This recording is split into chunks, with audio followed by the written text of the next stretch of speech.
Okay Kak, momen yang akak tahu macam okay, ni perang lah, dah start dah ni 2016 tu.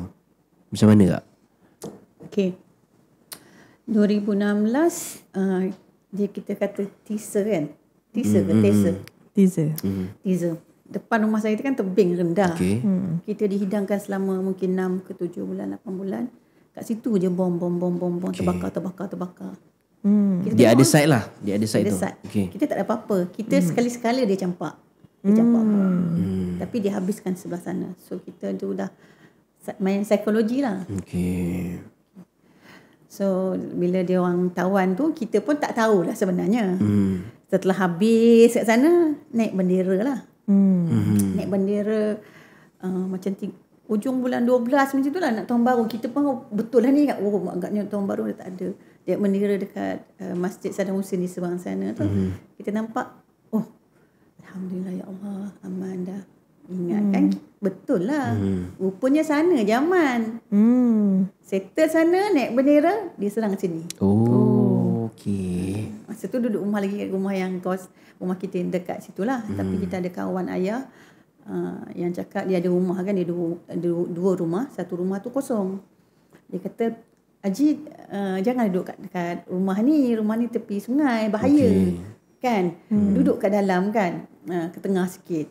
Lepas tu kita tak nak pergilah. 7-8 kali dia cakap kita tak nak pergilah rumah kita kan. Sebab masa peperangan dia bertambah teruk lah. Sebab kita tak ada air, kita tak ada api, elektrik tak ada. Makanan pun susah nak dapat. Kan ada perang-perang kan. Kalau ada kedai pun kedai yang ISIS sahaja yang buka. Kedai pun dah start jual, dia orang dah start ni lah, jaga kedai orang yang lain dah tak menjual. Kan peperangan yang di belakang dah tak menjual, semua nak selamatkan diri kan. Tapi sebelum peperangan tu kita dah ada 2 tahun kan sebelum tu kan. Mereka dah simpanlah bekalan. Macam kami simpan bekalan jugalah sebelum peperangan apa semua. Sampai 2 kali trip lah, habis makanan tengah makan, beli lagi. Tak jadi juga apa-apa, perang pun tak ada. Tapi beli sekali lagi tu betul-betul perang kan. Ingatkan tak jadilah sebab seberang sana tu dah aman kan.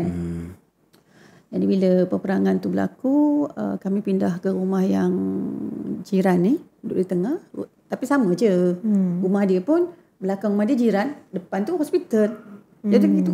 Direct yang sama lah. Direct yang sama. Cuma beza dia, rumah saya yang saya duduk tu, di tepi sungai tu, rumah ni sangat tua lah. Usia rumah tu 75 tahun macam tu. Rumah jiran yang kami duduk tu mungkin lebih baru lagi lah. Mungkin dalam 30 tahun ke macam tu kot kan. Tak pasti tapi rasa macam 30 tahun adalah kot. Jadi kalau rumah kami ni dia agak lama dan hanya orang-orang jiran-jiran lama je lah yang mungkin dah meninggal. Mungkin pada usia ketika itu dia orang 70, 60, 70 dia tahu seluk-beluk rumah kami sendiri. Maknanya kalau berlaku keruntuhan, walaupun kami selamat, tak ada orang tahu kami ada bilik rumah bawah tanah di situ. Hanya orang tua-tua lama je tahu. Kalau orang tu hidup baru boleh beritahu. Kalau orang tu tak ada, dia pun tak beritahu lah kan. Maksudnya semua rumah ada basement bawah tanah? Tak juga. Dia ada orang dia memang buat lah kan. Tapi kebanyakan jiran saya ada lah. Tapi memang tak semua. Tak semua. Kemudian bila saya duduk di tengah tu baru maksudnya pindah tu dah start perang ni masa pindah? Saya pindah sebab kena halau dengan ISIS 5-6-7 kali jugalah. Tapi kenapa dia halau lah? Dia nak ambil rumah tu. Dia ISIS macam ni. Setiap kali peperangan dia akan berlaku kemusnahan rumah-rumah kan. Jadi bila rumah di mereka musnah, mereka akan cari rumah yang baru. Kalau kawasan tu dah musnah, dia akan pergi tempat yang baru. Dia macam nomad panggil macam tu. So jadi bila dia ambil rumah-rumah ni, dia tak ambil rumah kecil-kecil, dia ambil rumah besar. Sebab biasanya dia orang ada lebih daripada satu isteri. So anak dia pun ramai lah. Dia by family lah yang Semak dia isteri dia sendiri, memang dia kahwin isteri dia dua ke apa, ataupun dia tambah isteri, di mana lelaki-lelaki yang mati, mana isteri mereka ni akan dikahwini oleh kawan mereka sendiri lah. So akan ramai lah ISIS ni satu family dia tu mungkin isteri dia 4 juga maksimal lah kan. So anak-anak lagi kan. Jadi mereka akan pilih rumah yang besar-besar. Jadi rumah yang saya duduk tu, rumah saya sendiri 4 tingkat. Oh, besar rumah yang lama tu lah. Rumah tu lama. Rumah tu ada basement bawah tanah tu? Ada. Oh, ada. Ada basement bawah tanah. Okey. Tapi tak berapa ni lah sebab rumah lama kan. Tapi cuma saya pakai dua level je lah. Tapi tak kisahlah, ISIS dia aku peduli kan. Janji ada nampak apa orang kata batu tu kokoh, dia akan stay lah situ. Jadi saya terpaksa pindah sebab ada ancaman jugalah. Masa sebelum saya pindah rumah sendiri tu sebenarnya ada ancaman. Sebelum peperangan yang 2017 tu untuk site kami ni kan, bahagian kami tu, saya sendiri ada alami koyak buku lali, tangan ni tercucuk kaca, luka koyak di sini, muka ni dilanggar oleh pintu. Masa tu 2014 yang tidak ada peperangan, tetapi dia orang test weapon lah. Dia hantar peluru pandu. Musim sejuk 2014 tak salah saya. Tapi daripada 2014 ni memang kedutaan kita dah ambil tahu Dia dah tahu, dia minta, dia report, dia kontak kan, dia beritahu Kapten Azman, adik puan ada kontak, Muhammad Fazil adik puan ada minta kita kontak puan. Bila puan nak keluar daripada Iraq, kita akan iring lah, kita akan bagi bantuan gitulah. Tapi kita memang of course lah, kita cakap nak pergi mana kan, kita dah orang kata migrate ke situ kan, kita dah berhijrah situ kan, nak pergi mana, takkan kita balik lah. Masa tu amal lah 2014. So saya rasa dalam 6 bulan ke 8 bulan tak salah, dia hantar peluru pandu. Jadi peluru pandu ni satu experience semua orang yang saya rasa, tak tahulah, saya rasa dia orang tak rasa benda tu. Yang merasa di Baghdad. Masa Saddam Hussein kan. Okey. Di Mosul mungkin tak pernah berlaku saya rasa. Jadi kejadian tu siang, waktu pukul 12.30 hari, waktu Zuhur, saya basuh beras, kita jenis rendam makan. Rendam nak pergi lembut kan. Jadi jarak rumah saya tu macam bilik ni lah, nak ke depan macam ni lebih kurang. Besar lagi. Jadi saya pun pergilah ke depan tinggal beras tu. Suami kat luar, dekat laman rumah tengah berkebun. Anak dengan bapa mentua dalam bilik. Tamu lah, baca tengok TV lah, buat aktiviti. Depan rumah kita kan sungai. Jadi tiba-tiba saya betul berhenti depan pintu, antara pintu dapur dengan pintu ruang tamu tu. Pegang, sebenarnya tak pegang pintu lah, pegang macam tu kan. Tapi tak pegang lah, berdiri betul-betul ngam situ. Tiba-tiba ada pintu tu dia hentam muka kita, pam. Itu macam apa hal kan. Masa dia pam tu, kita tengok shilling kita semua dah jatuh dah ni. Kan? Takut apa ni? Tak ada apa-apa, tak ada bunyi, tiba-tiba pam. Kenapa nasib baik tak pegang pintu kan? Dia tak adalah bunyi gebu apa, tak adalah. Dia kat rumah kita tak ada lah. Tapi yang kena tu kat depan ada bunyi. Dia bunyi dum. Dum. Gegaran dia lah sebenarnya. Dia punya impact. Dia punya wave tu kan, gelombang tu yang menyebabkan pintu tu, kalau kita tak nampak, kalau pintu tu tak daun, kita tak tahulah gelombang kan. Sebab kenapa ada angin tiba-tiba kan. Masa kena tu kita dengar dia bunyi dum. Apa benda kan? Jatuh shilling kan. Rupanya di markas yang askar polis tadi tu, yang jarak dalam 5 ke 600 meter tu, dia orang serang kat situ. Kita orang tak dengar apa-apa pun. Kami tak dengar apa-apa pun bunyi. Tiba-tiba jadi macam tu. Jadi kita orang dah macam terpinga-pinga ni. Apa ni kan? Okay. Pintu terbuka, panggilah anak-anak, datuk, bapa mentua kata, keluar dari pintu. Masa dia orang bangun tu, mereka menghadap ke saya lah kan. Tapi dia orang tersembam ke kursi, ke sofa. Pintu saya tertutup. Masa tu saya dah macam berdiri tu dah jatuh lah. Saya macam merebahkan diri saya lah. Saya kata masa tu, sebab kita tak tahu kan, la haula wala quwwata illa billah nazim. Masa tu memang dah rasa kan, memang betul kita nampak anak kita macam tu kan. Macam kita tak fikir apa benda ni kan. Jatuh, cermin kat atas ni, cermin pintu tu pun jatuh atas badan kita semua lah. Jatuh ke bawah tapi tak kena badan. Sejuk. Sekali lagi kita bangun, rupanya baru kita tahu depan tu kena serangan peluru pandu. Rupa-rupanya serangan peluru pandu ni sasaran tak akan dengar bunyi apa-apa. Kita tahu sebab bila kita perang.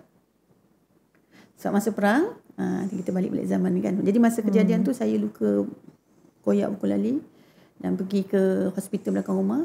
Ayah mertua pula drama, dia kata biarlah dia mati kat rumah ni, tak payah ikut kita pergi hospital.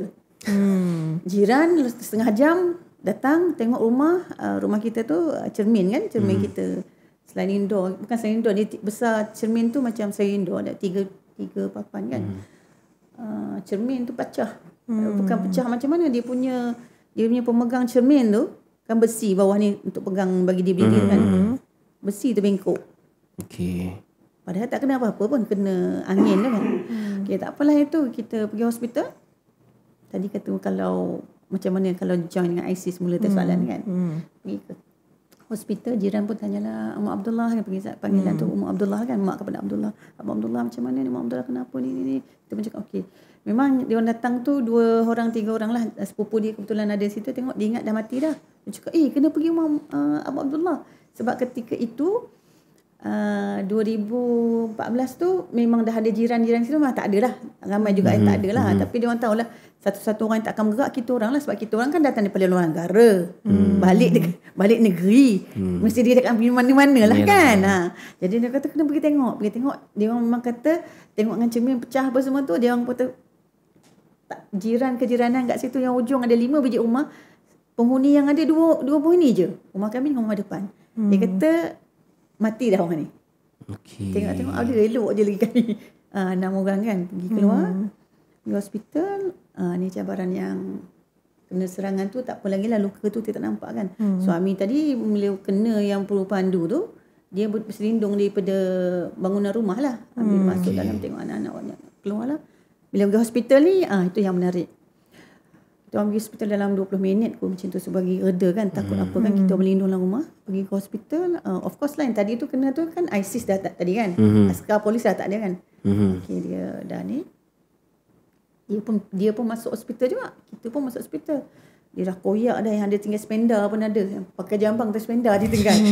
Lalu kau koyak kan. Tak payah nak apa kan. Lepas tu memang cenderung lah patah kaki, koyak tulang tu apa semua kan. So kita ni antara yang kena. Tak ramai orang kena sebab rumah kami yang ada. Dia kena pergi, dia kata mana Hia? Siapa dia? Akak lah kan. Mana Hia kata. Kalimah ana, bagi dengan kami. Dia kata sejak Isma mak ISIS dia kata tulis nama dia, daftarkan nama dia sebagai ISIS. Boleh ni jadi ISIS. Okey. Kenapa lah? Sebab dia nampak kita orang luar kan. So akak register je lah. Masa dia cakap tu kan Kak dah masuk dalam hospital, pekerja hospital, dan dia orang yang meramai ni. Tak ada peduli ya cakap kawan dia tu. Kau nak selamatkan nyawa kita, kau sibuk pula nak cari orang kata ahli kan. Okey.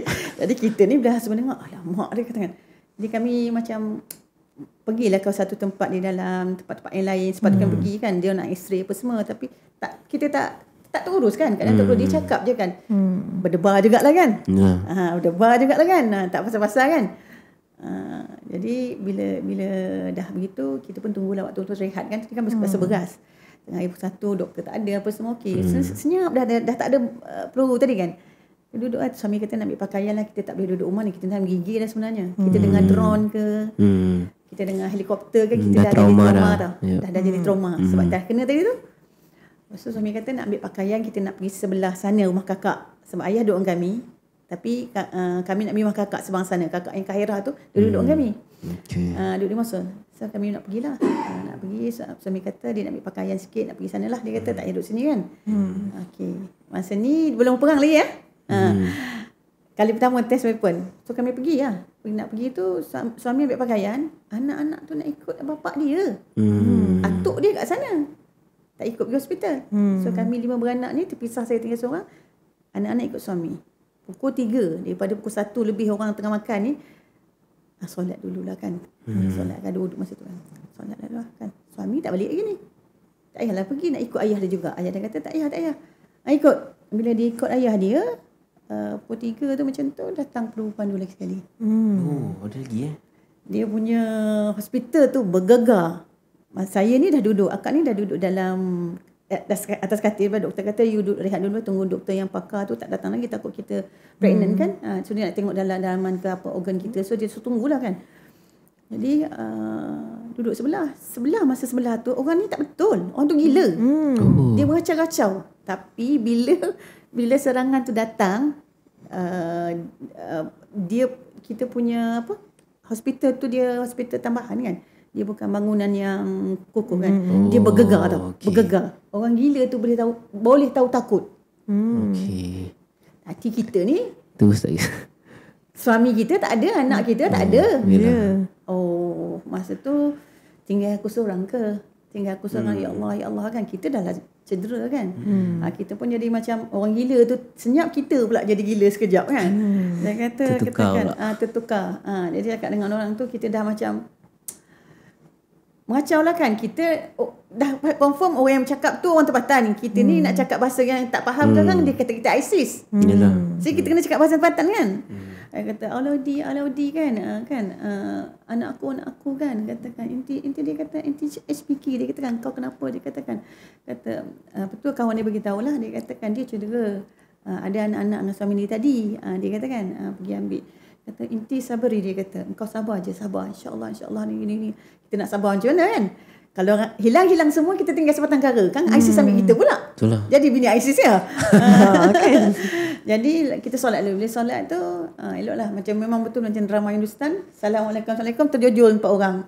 Assalamualaikum tak ada. Arwah anak kan. Okay, alhamdulillah ada. Jadi masa tu selamatlah. Jadi itu kali pertama cedera, memang tak boleh dengar bunyi, tak boleh dengar pintu tertutup. Semua akan menjadi kita trauma. Itu belum perang. Kita balik dari zaman yang kita dah perang tahun 2017 tu. Kami pindah kat rumah tu, kami duduk rumah. Baru dalam seminggu kot, dia orang bom dekat dengan rumah. Masa tu cermin bilik kita malam kan, tidur ramai-ramai. Cuma ayah duduk bilik lain. Kami anak-anak tidur satu katil ni ramai. Ini rumah yang tengah tu? Rumah yang jiran, so duduk tu tengah. Bila kena bom, sepihan kaca tu pergi ke muka anak tau. Ke mata, ke muka. Kita dah takut buta. Kalau buta luka macam mana nak pergi hospital kan. Tapi alhamdulillah tak ada apa-apa sebab dia cepat tutup mata.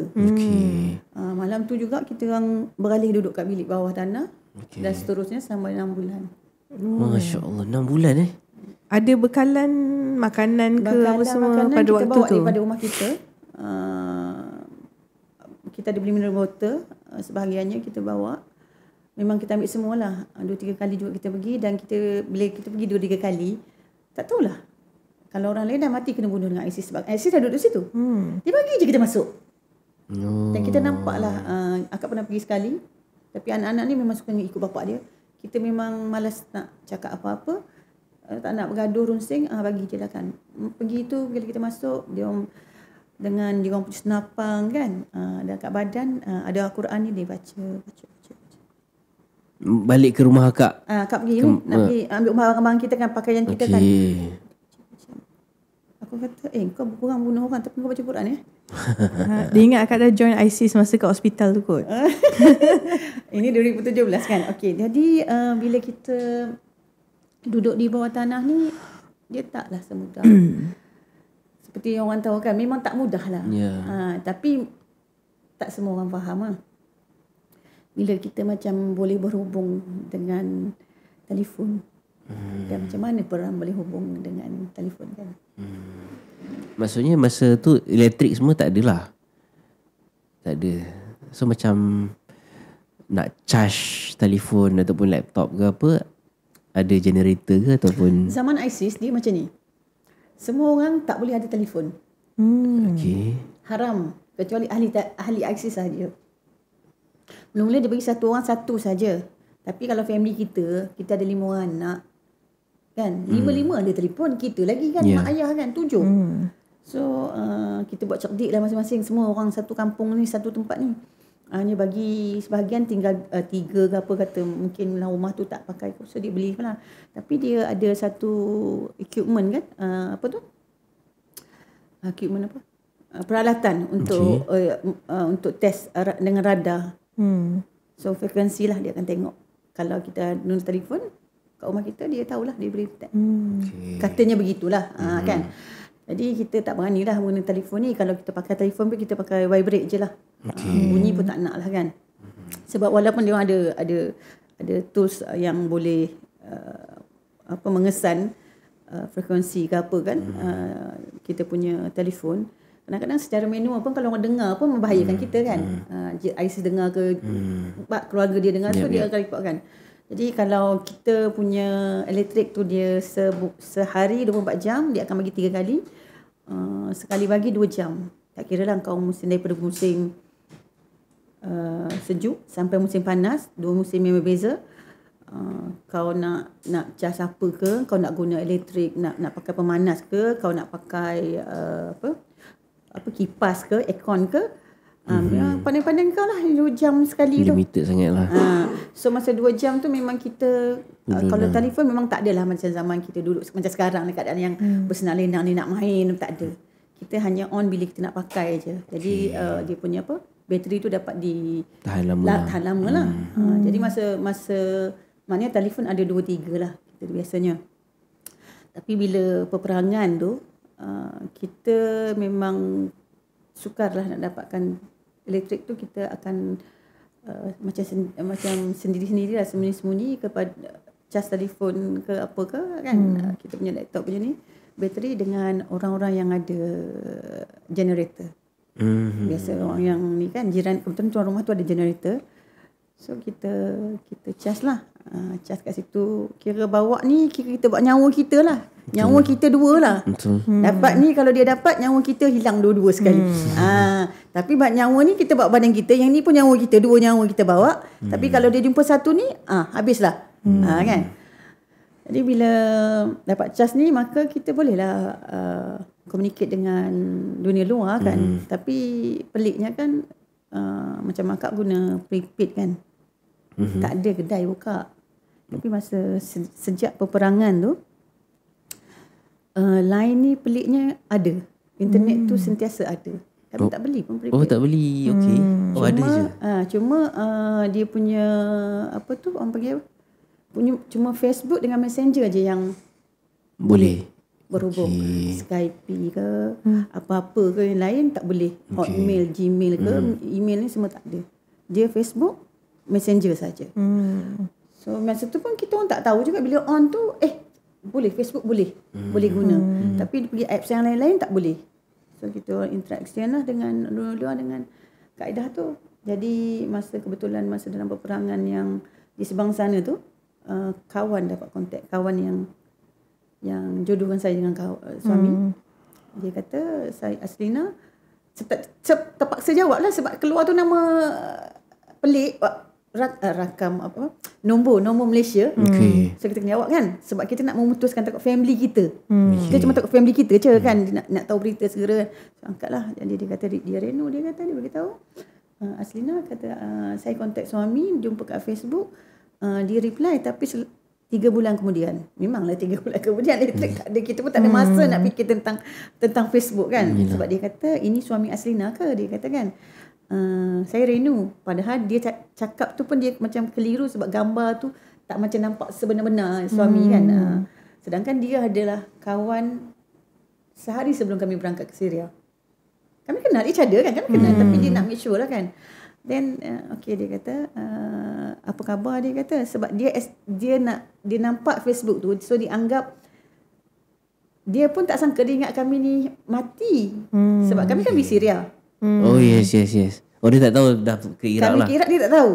Tapi sebab dia nampak Facebook tu, so dia tanyalah, mana orang kata, di gamble je lah. So selepas 3 bulan tu lah penantian dia tu, suami jawab. So sama terkejut juga lah sebab dia jawab, hidup lagi rupanya. Kan? Jadi masa dia hidup, jawab, dia kata ada, dia masih hidup, dia di Mosul, dia call. Dan saya kata dia dengar bunyi tembakan-tembakan. Dia kata, Aslina, bunyi apa? Dia kata maaf lah, katakan kita dah sebab lah kan, kata ke dia, jangan call kita, bukan tak bagi apa, sebab kita bila dia call kita nyawa kita terancam. Sebab telefon ni ada radar, depan rumah kita ni ada ISIS yang mendiami rumah depan tu. Oh, dia tahu. Okey, dia kata tapi dia punya yang membuatkan kita rasa macam terharu kan. Sebab ketika tu kita dah tak boleh keluar. Ada duit pun tak guna. Western Union dah tutup lama. Orang nak hantar duit ke kita pun tak boleh. Tak ada duit pun tak guna. Tapi dia kata, okey Aslina, saya tak boleh contact awak. Saya hantar messenger. Okey, tak apa. Besok dia call lagi. Dia call waktu asar. Waktu yang sama. Aduh, dia ni kan. Okey, kali ni memang jawab betul-betul kan. Dia kata tolonglah jangan call kalau dia betul nak kita hidup. Sekarang aku hidup. Walaupun aku dah mati kat Syria, aku masih hidup di Iraq. Kan? Dia kata, aku tak boleh tidur. Dia kata, aku tak boleh tidur. Macam mana aku nak bantu kau? Masa tu kita macam rasakan, macam mana kan manusia boleh fikir macam tu? Dia kata, Aslina, jangan bimbang. Kita cuba. Sebab apa yang berlaku, ISIS ni adalah peperangan yang dirancang. Terancang. Dia seorang yang suka tengok dokumentari. Dia pegawai custom. Orang jenis ni kan jenis macam historical sikit kan. Okay, so dia yang beritahu kita. Kita pun tahu. Okay, macam mana aku nak bantu kau? Aku tak boleh tidur. Aku tak boleh pejam mata. Macam mana kalau aku, dia kan Muslim. Macam mana kalau aku mati, aku nak jawab dengan Allah SWT. Itu yang kita rasa macam sangat-sangat deep. So kita kata, okay, kalau kau betul nak selamatkan aku,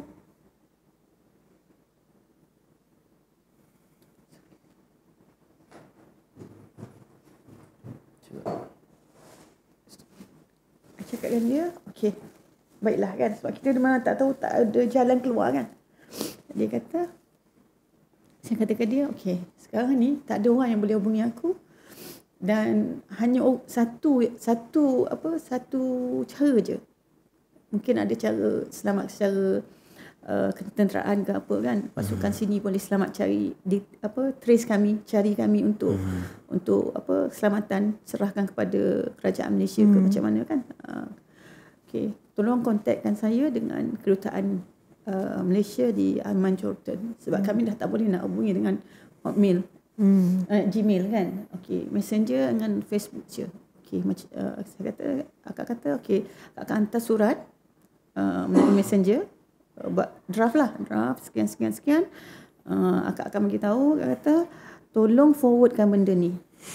Dan akak kata you don't worry, I will declare you siapa dan you beritahu yang you menghubungi saya sekian berapa hari ni. Okey, exactly kan.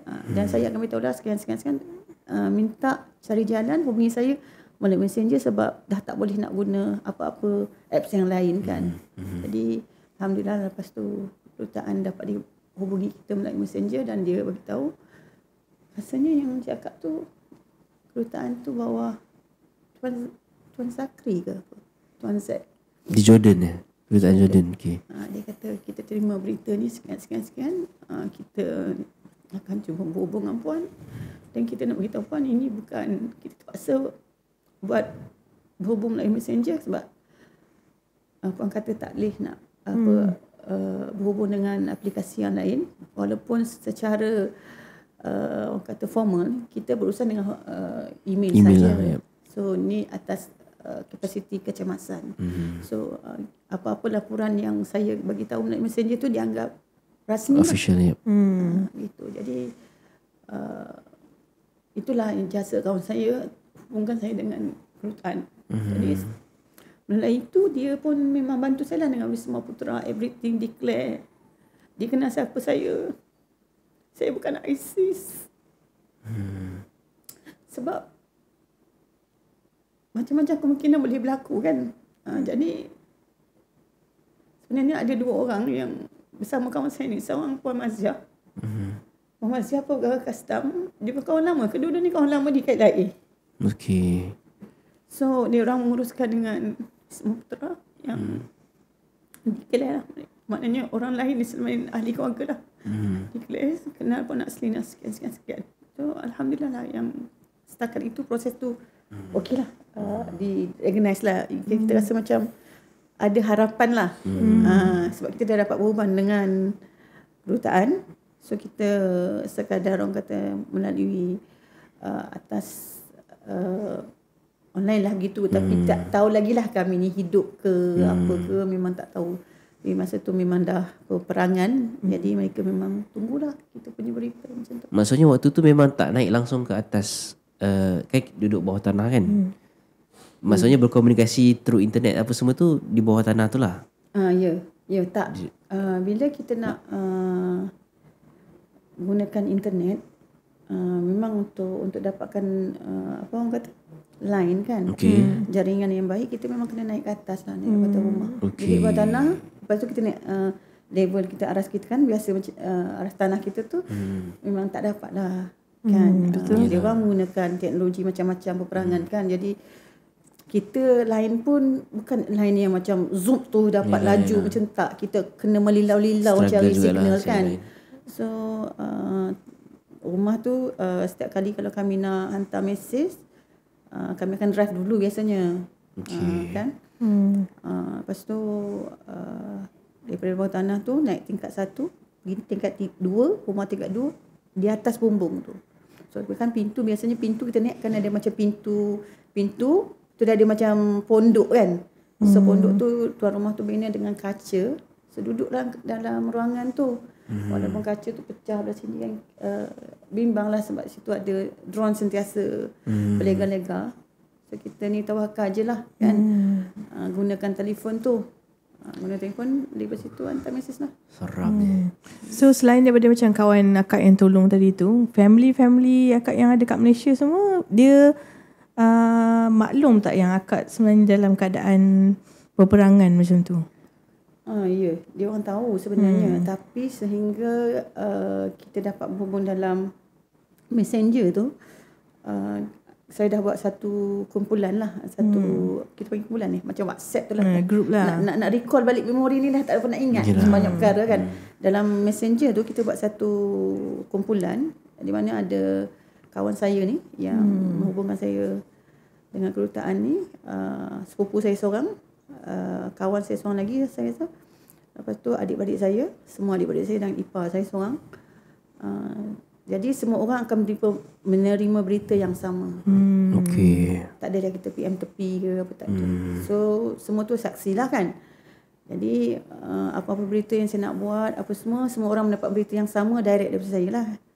Kemudian apa yang saya hantar kepada kedutaan pun dia orang dapat kopi juga. Jadi tak ada yang terselindung lah kan. Dan apa yang saya bualkan, apa yang saya inginkan daripada adik-adik saya pun saya hantar kepada kedutaan supaya dia nampak respon adik-adik saya apa yang saya nak tu, macam mana kan. Jadi tak ada yang terselindung lah. Jadi mereka sampai satu tahap, adik-beradik ni dia tak faham. Dia tak faham macam pada dia, sebab personality suami saya ni memang dia takkan balik ke Malaysia. Sebab dia dah tak ada apa-apa. Tadi kan perniagaan dah rugi kan, beratus ribu kan. Anak pula dah membesar. Jadi dia memang pada pemikiran adik-adik ni, sebab saya anak yang sulung, Abang Ahmad takkan balik. Dia kata macam tu lah. So whatever you do pun, mungkin dia tak nak balik lah. Mungkin dia fikir macam tu. Tapi dia orang tak tahu yang keadaan sebenar peperangan tu macam mana. Sebab pada tahun 2016, 17 ni, dia orang mungkin anggap macam cyber cafe tau, kita guna internet ni. Sebab kita kan easy kan. Kat Malaysia kan easy guna internet. Macam mana perang boleh guna? Dia tak boleh connect benda tu sebab dia tak ada latar belakang orang kata dengan orang kata badan kemanusiaan ke yang pergi ke negara perang. Dia tak ada. Dia orang tak ada itu semua. Background itu semua dia orang tak ada. Tak boleh imagine lah. Dia tak boleh imagine dan dia tak boleh faham macam mana boleh hantar mesej. Okay. So dia sangka benda tu tak seburuk sangat. Okay. Dia tak boleh dia sebab kita pun tak boleh hantar gambar pun tak ada kan. Jadi macam tu. Jadi agak macam ada internet ni tak teruk sangat lah. Bila ada yalah kita pakai prepaid, dia tahu macam mana boleh beli prepaid kan. Dia macam mungkin pada pemikiran dia orang tu, dia orang tak dapat, memang sebenarnya dia orang tak faham. Tapi kawan-kawan saya faham. Okey. Kawan-kawan faham. Jadi bila dapat berhubung dengan keluarga macam tu, rasa macam kita memerlukan orang lain lah untuk campur tangan kan. Jadi alhamdulillah lah bila dapat kawan yang boleh membantu kita begitu, kita pun dah malas nak fikir kan. Who is willing to help, you are welcome. You doesn't want to help, it's up to you kan. Kan orang kata pada mereka ada peluang kan, pada kita pun ada peluang kan. Ada orang nak kejar pahala, ada orang nak fikir kita sebenarnya tak cakap benar ke, macam itulah kan. Itu dia, macam dia seolah-olah macam saya ada family ni macam konflik, padahal kami tak ada konflik. Jadi di situ cabaran yang antara saya dengan Wisma Putra lah, dan kedutaan juga, di mana keluarga tak buat tuntutan secara dia orang hadirkan ke diri ke Wisma Putra. Declare. Okay.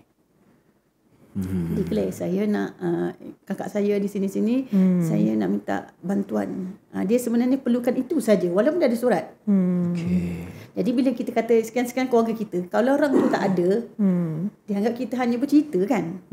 Jadi bila keadaan begitu, jadi bila kita ada keluarga yang dia kurang pengetahuan bab sensitivity itu, jadi kita dah tahu dah kita sebenarnya dalam bahaya. Dia tak tahu lagi. Sehingga kita memerlukan, orang kata dah tak boleh fikir dah tentang adik-beradik sebab dia orang tak faham. Lebih baik kita berurusan dengan orang yang memang faham dan dia memang berhajat nak membantu. Di situ tak adalah, kita memang explain lah dengan kedutaan sebenarnya. Saya pun tak tahu apa masalah keluarga saya. Dan saya tahu saya berisiko untuk disyaki sebagai pengganas kan. Jadi dua situasi di mana kita terancam dengan perang dan kita pun takut dituduh pengganas lah. So susah kan nak adapt dengan dua situasi yang sangat berat dalam masa yang sama. So okay, 6 bulan di rumah di bawah tanah. Maksudnya selepas 6 bulan tu dah habis perang ataupun dia keluarkan selamatkan diri atau macam mana? Tak, peperangan masih berlaku. Sebenarnya kalau ikut daripada, kami kan masih boleh dengar radio bilik bawah tanah. Jadi radio biasa. Katanya kawasan kami tu, sebab kami kan dekat dengan hospital. Jadi kawasan kami tu adalah kawasan yang terakhir yang akan diselamatkan. Dia ada 2 kawasan. So kawasan kami tu yang terakhir. Tapi bila sekali lagi dia orang buat dengar kat berita, tak, kawasan kami ni antara yang akan diselamatkan dulu lah. Ada satu lagi kawasan, dia macam Chowkit, too crowded, rumah zaman dulu kan, yang kalau ruangan dia tu kereta nak lalu, betul-betul 2 kereta, maknanya 1 kereta je boleh lalu. Dia memang penempatan yang sangat-sangat ni kan, congested. Jadi complicated yang tu. Jadi dia orang suruh, maksudnya bahagian keselamatan, askar ni semua dia nak tukar plan lah, selamatkan kawasan yang agak mudah dia orang gerakkan, diakseskan. So yang tu yang akhir. Jadi kami dengar tu kita ada satu harapan lah. Dan pada masa tu kami dapat berita daripada adik kan dekat messenger. Dia kata ada harapan tadi, harapan lah kata kami ni kawasan yang akan diputihkan kan. Apalah, lepas tu adik pula tadi dalam keadaan yang mereka yang acuh tak acuh dengan kita tu, hantarlah. Dia kata Kak, ini surat daripada immigration. Dia kata dia hantar gambar lah. Dia kata surat apa pula, immigration pun benda yang kita dah 7 tahun tak ada kat Malaysia. Ni dia kata buka surat tu dan ambil gambar. Surat ni dia panggil kita interview untuk PR suami. PR di Malaysia. Okay. Jadi bila benda tu kita rasa macam hint ke kan, petunjuk ke, aku akan hidup ke kan. Tapi kita macam kita tak ada clue sebenarnya. Kita kata tak tahu kita ni boleh balik ke tak, hidup ke tak. So dia tak mendatangkan satu petanda yang sangat-sangat ni kan. Cuma kita tahu dunia ni dah tak ada apa-apa untuk aku. Yang penting aku selamatkan diri aku dulu. Macam tu. Jadi adalah sikit je lah dalam 8%, 10% tu. Maybe kita ada chance kan. Sebab benda ni dah 7 tahun baru nak pergi PR. Mana kan. Kita dulu ada kat Malaysia Patutnya dia panggil yang setahun yang lalu. Setahun yang pertama yang kita Syria tu dia tak panggil. Dia tak jumpa alamat ke tak tahu. Dah balik Malaysia baru tahu. Then bila dapat tu berita tu okey lah. Cuma duduk di bawah tanah ni yang tak seronok dia, kita takut sangat tahu sebab apa. Kita dengar, walau kita normal, kita dengar tapi kita tak nampak. Ada satu ketika satu tempat tu dia dekat dengan kita dengar, dia bom tempat tu, itu adalah pusat bom, weapon dia. Bom macam-macam lah, pistol ke apa benda-benda yang menutup ni kan. So tempat tu di bom. Kita tahu ISIS ni 2/5 jugalah dengan government kan sebenarnya. Sebab kita di dalam tu kita tahulah. Kan, kita tahulah kan. Jadi kita hairan kan. Kenapa kalau kamu satu pihak yang sama, kamu pergi bom tempat senjata kan? Kan? Padahal maksudnya macam apa yang berlaku di Syria lah. Macam kata sekarang kita boleh relate kan, relate benda tu. Macam di Syria, kita di konflik ni kita tak faham. Faham ini, yang ini Turki, yang ini pula daripada parti yang sama dengan Assad kan. So yang ni pula mujahidin yang memperjuangkan rakyat tempatan kan. Yang ni pula berjuang dengan Turki pula untuk begitu begini. So di Iraq pun begitu juga. Kita jangan salah langkah aja. Terlalu banyak pihak dan kita terlalu pun banyak tak pihak. confuse. Orang tempatan pun dia tak boleh nak trace siapa yang betul. Kita apatah lagi bukan orang tempatan kan. Jadi masa di situ dia bom tu, kita rasa macam tak tahulah nak kata. Kat setengah jam tak habis-habis pom macam Chinese New Year tu. Bertubi-tubi lah. Ini lagi teruk lah kan. Ada satu ketika, bukan satu ketika lah, banyak kali. 4, 5, 6 kali penganas datang masuk. Kita bilik bawah tanah. So kita akan, tangga kita ke bawah tu, dia akan masuk rumah kita. Dia suruh kita keluar. Ketika dia masuk rumah kita tu, biasanya kita ada grill kita yang dah bengkok-bengkok tu, nak buka pun susah. Dia akan bunyi lah. Dia panggil lah kita kan. Dia panggil. Kita pun takkan, kita akan sembunyikan lelaki dewasa lah. Macam suami dengan anak dah 16 masa tu, bapak. Sebab kalau dia nampak lelaki dewasa, dia akan suruh satu family ni keluar daripada rumah tu. Dia take over kediaman kita. Kediaman tu pun dah tak ada apa-apa. Tapi dia strategik lah. Dia boleh duduk bilik bawah tanah kan. So kita akan appear tu kita je lah. Macam appear dengan anak yang kecil yang umur 9 tahun tu.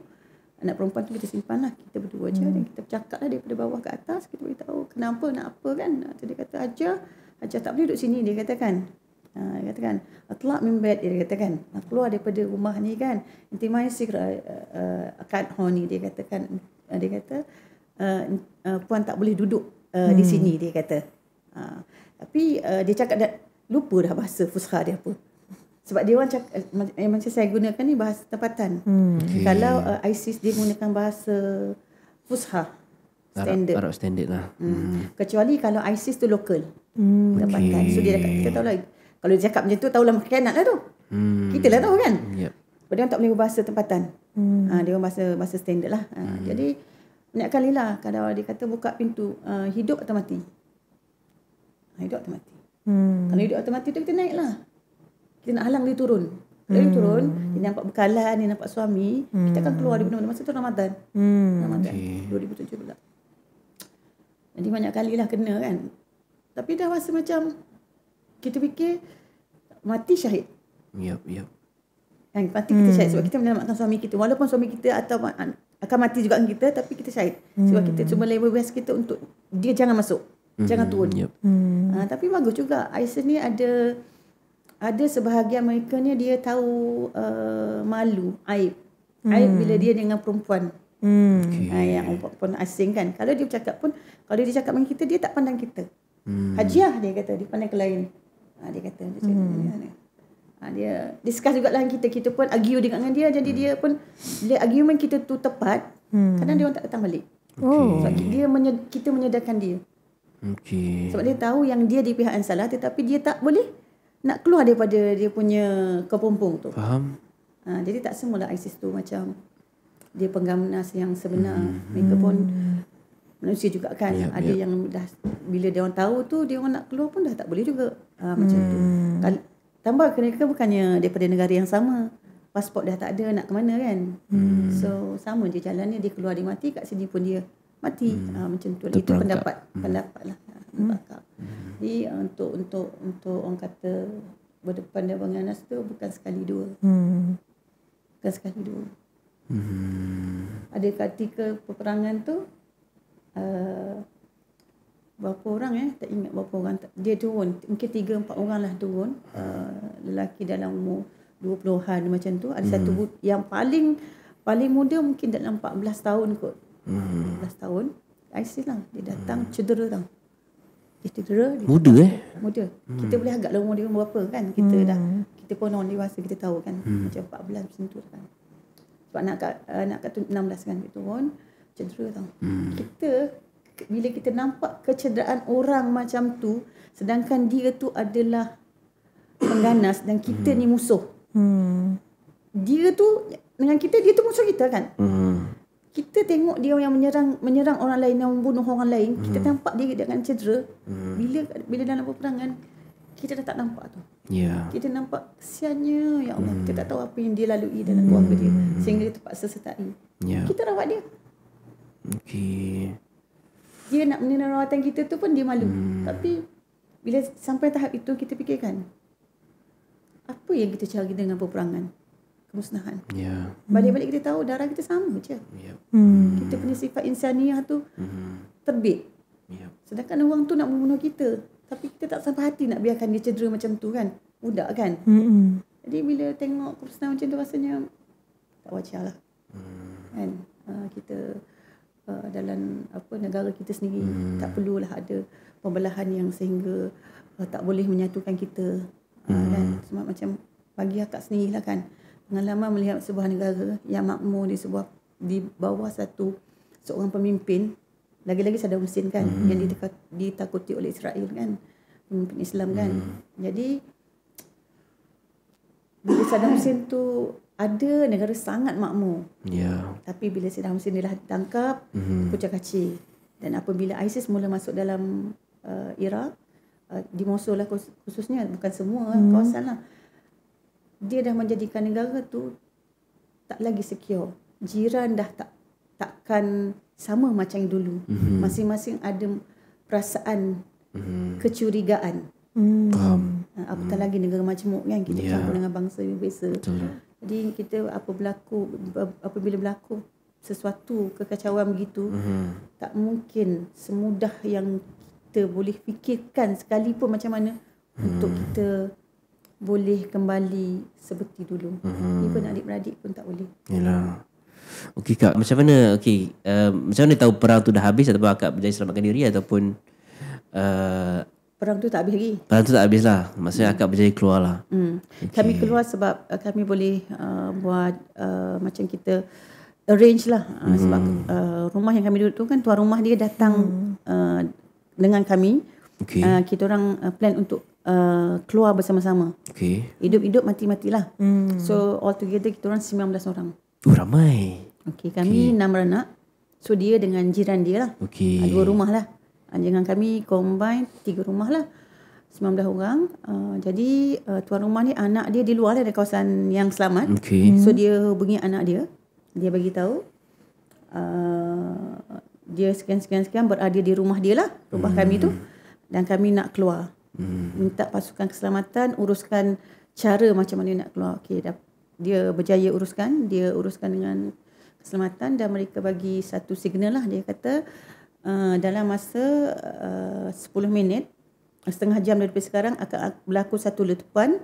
Dia orang akan letupkan di hospital, sebab dekat kan, hospital. Dan ketika itu mereka yang diserang tu akan pening-pening lalat macam tu dalam 10 minit macam tu. So dalam tempoh tu bersedia dan selamatkan diri yang tempat yang terdekat. Waktu bom tu orang tengah pening, kita lari. Jadi dia maksudnya sebab dia dah tahu lokasi kita di mana, dan dia nak serang tu facing mana. Jadi kalau maksudnya kalau ada ISIS yang facing ke arah kami tu, kawasan itulah. Jadi dia bom di situ.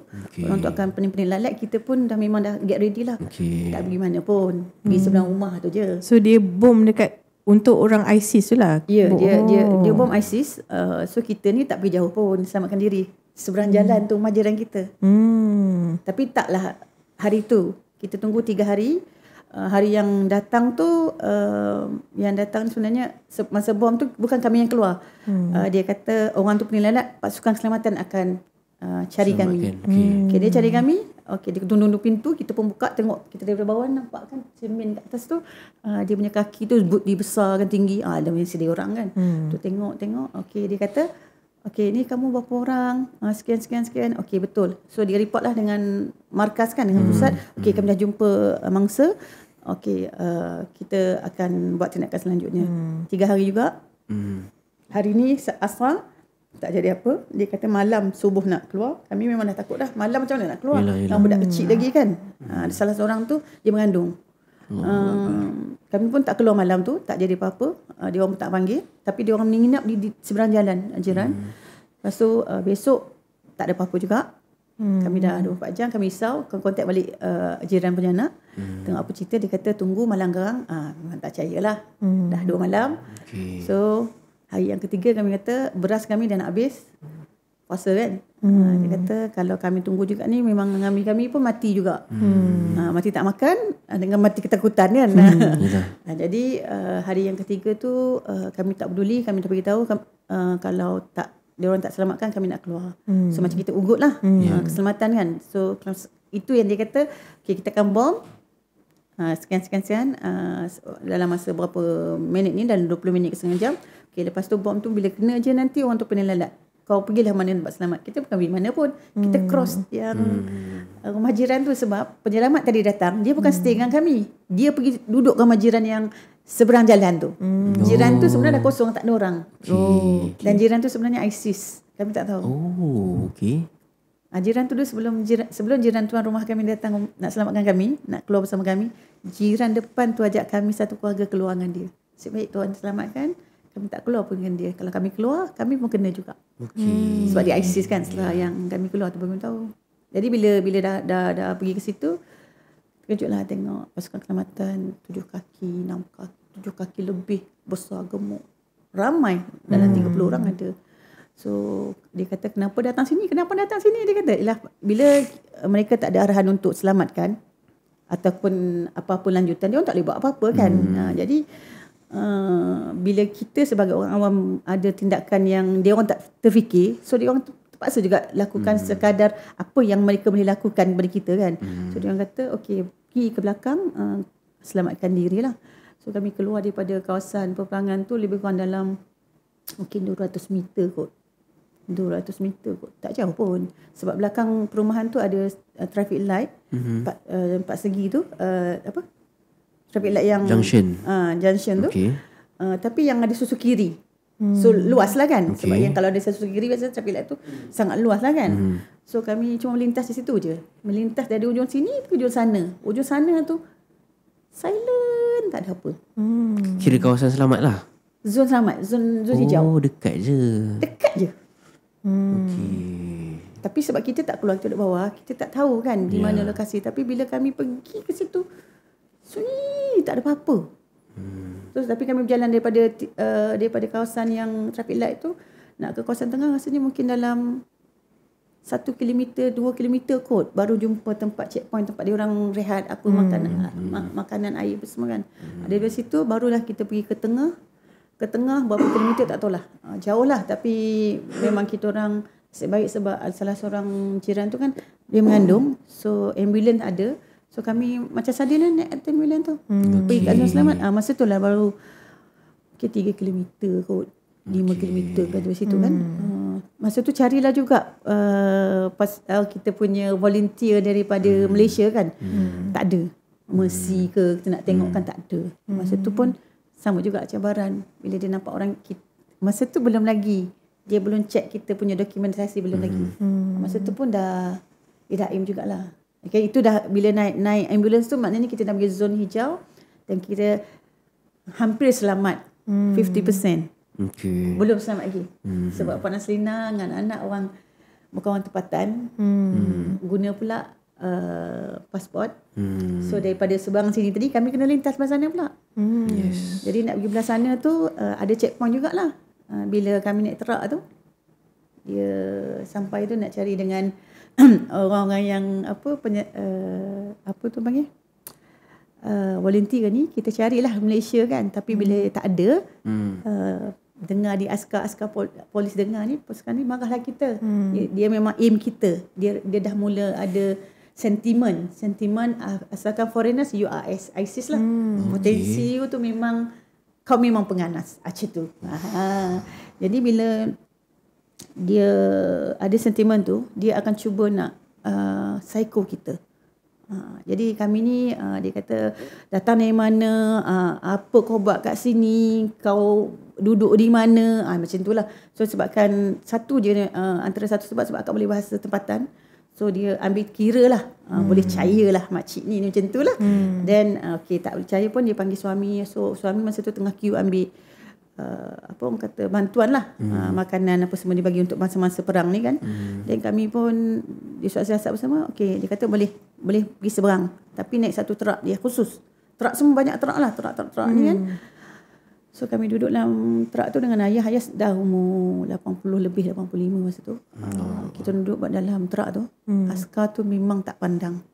Memang dia seorang je duduk kat belakang terak tu, macam trailer tu kan.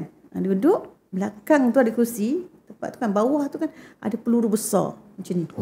Ada 2 peluru kita panggil kan, besar macam ni, macam ikan besar macam tu. Kita tengok kan, dia dah mula nampaklah, ya Allah dah selamat dah aku ni, apalah dunia ni serabut. Dia dah sebab bila balik Malaysia, akak kena bila didiagnose secara tak sengaja, rupanya ada major depression. Yang memang tak ada, orang kata tak ada apa ni, bukan tak ada ubat, dia macam dia orang tak ada rujukan lah. Tak ada, sebelum ni tak ada happen. Seseorang yang dalam peperangan dia adalah mangsa. Kalau ISIS tu dia pemangsa, dia willing untuk whatsoever lah kan, dia sanggup membunuh. Kita bukan. So psikologi kita tak sama. Memang ada yang ISIS yang memang daripada Syria dapat tangkap balik apa semua tu, ada rasanya. Yang sebelum jadi ISIS sebenarnya nak keluar ditangkap di sini apa semua tu ada. Tapi orang yang menjadi mangsa mereka tu Malaysia tak ada. Kami je, keluarga kami je. Yalah, tak ada kes yang sebegitu rupa lah yang. Jadi bila pergi ke hospital HKL, benda tu sangat luar biasa lah. Dia memang nak kena monitor lah macam tu. Masih lagi sekarang, masih dalam masa treatment. Dia suruh pergilah, tapi sebab kita ni rasa kita okey je, tak ada apa pun.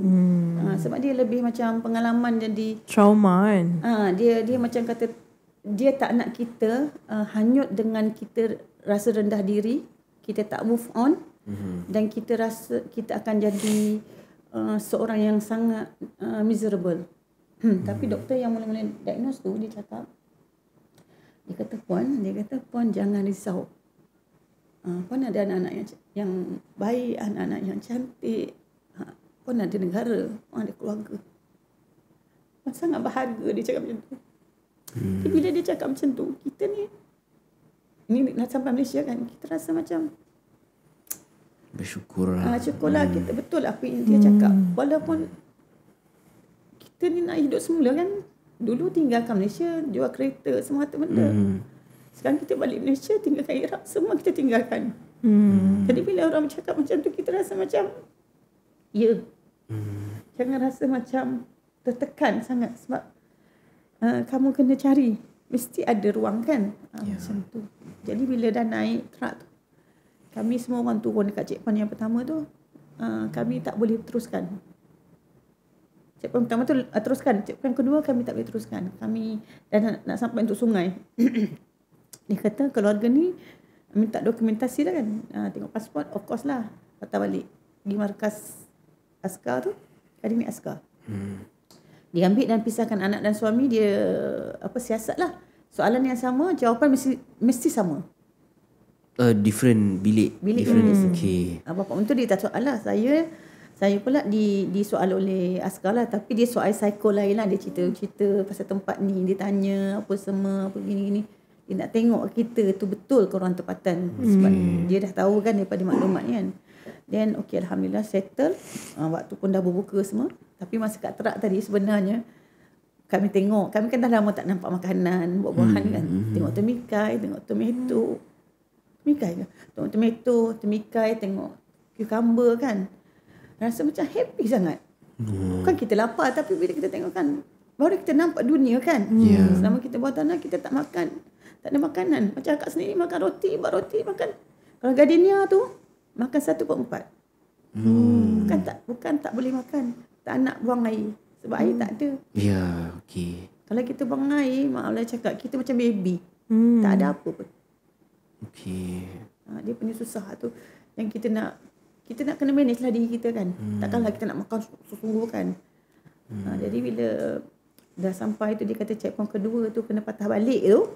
Okay lah, Alhamdulillah suami pun masa dah check apa semua. Anak pun cakap soalan pun puaskan hati tu. Okay, dia orang ni bukan ISIS, bukan family ISIS. So lepas checkpoint yang seterusnya untuk pergi lepaskan ke sungai tu. Okay, kami naik terak pula. Naik terak yang satu lagi tu, yang macam semacam tu, yang dia berkotak tu. Kita berkotak ni nak cerita. Tadi terak yang panjang tu kan, dia macam bawa barang tu kan. Ramai manusia dalam tu. Yang ni kami je nak mana. Masa sampai kat situ, askar-askar yang shift malam kot. Kita lepas maghrib kan. Dia orang berkerumun. Kita orang pun risau kenapa dia kerumun. Rupanya dia dah sampai berita kepada dia orang ni sebelum kami sampai. Ada sekumpulan orang ni, dia orang ni ISIS. Family ni ISIS. Masa tu kan, masa kami keluar tu, masa akak selamatkan daripada zon merah ke zon hijau tu, tak pakai nikab dah. Supaya dia orang kenali kita daripada jauh. Jangan kalau dia orang kita buka, risiko juga. Tapi biar dia daripada jauh tu macam, kadang-kadang daripada gerak kita pun dia dah tahu kita ni musuh ke, kita ni apa. Body language lah. Kan dia dah nampak. Jadi kita pun fikirlah kan, kita buka. Jadi selamatlah masa tu. Jadi bila dah sampai dekat situ, berkerumun orang ni yang tukang bawa kita tadi, checkpoint patah balik tu, naik truck yang lain lah kan. Dia ambil surat, dia kata, kau orang, kalau bahasa kita tu, kau orang jangan sibuk lah, dia orang tak ada apa, dah lepas lah dia orang ni macam tu lah. Weh, kata, kau jangan sibuk. Betul tu kejap dia sign apa benda masuk. Dia orang ni macam nak hoyong-hayangkan tau. Kereta kita orang tu. Dia tak perhati. Dia tanya, kau kenapa datang sini, kau nak macam tu. Macam tu lah. Kata tak apalah, Alhamdulillah kita lepas daripada sungai tu, baru ada satu computerized punya checkpoint. Itu scary lah. Sebab takut kan Arab nama kan sama berulang-ulang.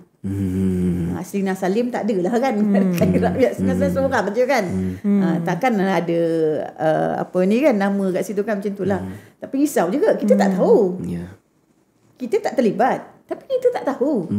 Kan? Yalah, nama pelik kan. Kadang kita fikir sebab kami fikir semua orang yang ada di musuh tu akan dilupuskan. Sebab tadi 3 hari kan, 3 hari sepatutnya kami selamatkan. Kenapa pasukan selamatan tak selamatkan kami? Padahal dia depan rumah je. Tapi kita tahu lah, kalau tak ada arahan tak boleh ni kan. Tapi memang tak ada relevannya. Risau jugalah kan. Tapi bila komputer rasa tengok dia interview, dia memang tengok komputer tu. Komputer rasa dia kata dia Interpol punya maklumat. So tak ada nama suami, dapur memtua tak ada. Lepaslah kami selamat lah. Alhamdulillah. Dari situlah pergi ke Baghdad apa semua, uruskan semua sendirilah. Cuma perjalanan daripada situ pun trauma. Itu start trauma lah. Maksudnya lepas selesai tu masih di Mosul, pergi ke Baghdad lagi. Dah decide untuk balik ke Malaysia ke, ataupun masih ada beberapa waktu yang masih di Iraq? Masa tu hati, kalau ikut hati tu tak nak balik lah kan. Sebab dia akan aman juga. Sebab kita dah happy kan, kita dah get used kan dengan masyarakat. Lepas tu anak-anak pun happy. Tapi sebabkan sekolah dia macam sekolah tahun 80-an tau. Jadi sekali pergi sekolah anak sangat bijak lah. Alhamdulillah dia masa peperangan 2000 tu, 2017, 16, 14 tu dia sebenarnya macam UPSR lah. Dia dapat 97.6 ke. Dia Dia punya skor untuk Mata pelajaran sekolah dia tu, sekolah dia orang di Iraq tu, kalau kanak-kanak punya peperiksaan dia orang tak ada ABC, objektif, dia subjektif. Okay. Kau jawab betul-betul, kau tak jawab blank lah kat situ. Okay. So bila anak ni sangat macam tu kan, dia optimis kan, kita fikirkan masa depan dia kan. So dia pun tak nak balik juga, tapi dia ada vision lah. Dia pernah cakap dah masa awal nak berperangan tu, dia cakap apa dia nak buat. Dia kata Abu dah, nama dia Abu, dia panggil Abu, nama dia Abdullah, dia panggil. Apa Abu nak buat keputusan ni, dia kata. Dengan negara dia yang perang tu kan. Masa tu mak dia tengah ni lah luka koyak kaki dia nak masuk sekolah menengah. Dia kata kan UPS adalah kalau di Malaysia kan. Dia kata apa Abu nak buat dengan keputusan ni. So maksud dia nak tengok masa depan dia kan. Bila kita ingat balik, dia cakap macam tu, kita ialah budak kan, 12 tahun dia cakap macam tu. So dia macam nature kan. Kita rasa kita tak boleh hidup untuk diri kita macam Kak Sukia, sebab kita belajar agama, belajar Al-Quran, kita belajar bercakap bahasa Arab, nikmat. Kan. Ayah dia pun sama, tak payah susah-susah, rumah tak payah bayar, hidup sekadarnya, boleh cuci tanam pun semua kan. Tapi kita tak boleh pentingkan diri kita sebagai orang yang dewasa. Sebab anak tu walaupun dia tak ada kata nak balik, tapi dia kan tak tahu apa-apa, semua daripada pemikiran kita kan, yang dewasa yang beri dia petunjuk. So sebabkan anak-anak tu kita baliklah, sebab kita masih ada negara kan. Macam tu lah. Alhamdulillah. Jadi sampai sekarang masih stay di Malaysia lah, tak ada plan nak kembali. Tapi sekarang situasi agak terkawal di sana ke sama je? Dah okey lah, terkawal lah. Tapi orang kata setiap kali sesuatu tu berlaku dengan tanpa kita duga, pasti akan ada sesuatu yang baik. Ya, ada hikmah. Kan. Masa Saddam pun sama juga. Bila Saddam tak ada, telefon-telefon canggih semua masuk, advance lagi. Maknanya setara dengan negara-negara lain. Bila dah tahun tukar-tukar macam sekarang kan.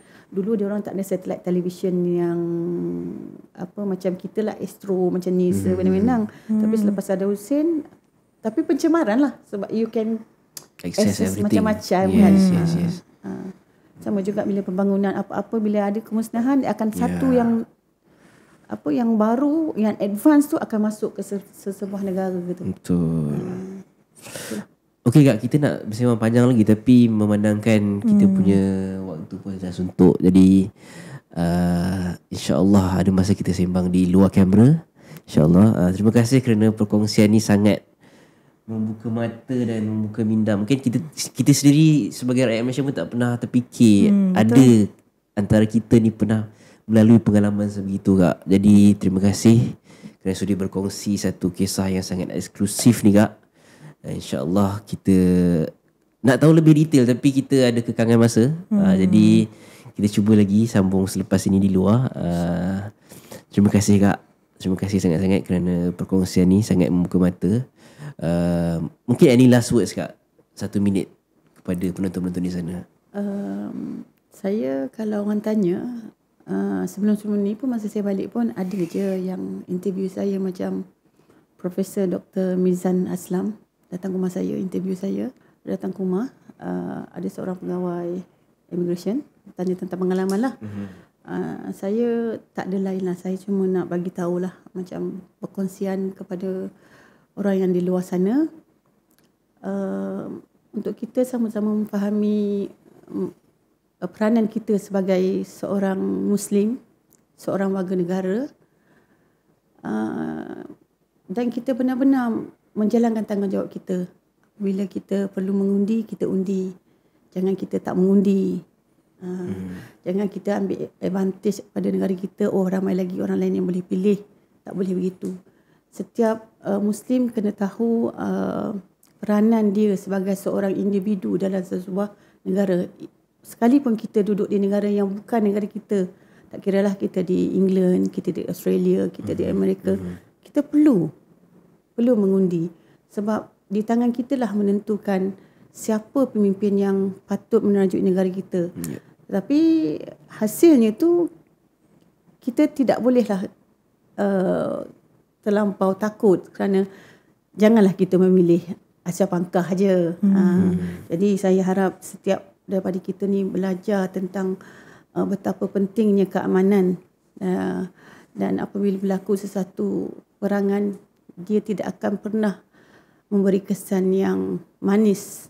Malah apabila kita dalam kecederaan, kita tak sanggup nak melihat orang lain mati di depan kita tanpa bantuan kita, sekalipun dia musuh kita. Okey, itu pesanan saya lah, supaya semua orang dapat iktibar dan menjadi seorang yang lebih orang kata menjiwai diri lah. Dan menghargai keamanan lah. Jangan bertindak terlalu ekstrim dalam apa jua perkara yang kita lakukan. Okey. Terima kasih Puan Azlina binti Salim atas perkongsian. Nadira? Saya ada satu ucapan untuk akak. Akak sebenarnya memang wanita yang sangat kuat. Allah uji. Betul. Jadi itu saja untuk episod ketiga. Episod ketiga dah confused lah episod berapa. InsyaAllah kita akan sambung lagi untuk episod seterusnya dengan kisah-kisah yang lebih menarik, lebih eksklusif. Terima kasih kerana sudi menonton. Jangan lupa subscribe, like, share dan komen untuk sebarang penambahbaikan ataupun sebarang idea-idea baru untuk kita olah dari masa ke masa, insya-Allah. Jumpa lagi di episod-episod yang akan datang. Terima kasih. Assalamualaikum warahmatullahi wabarakatuh.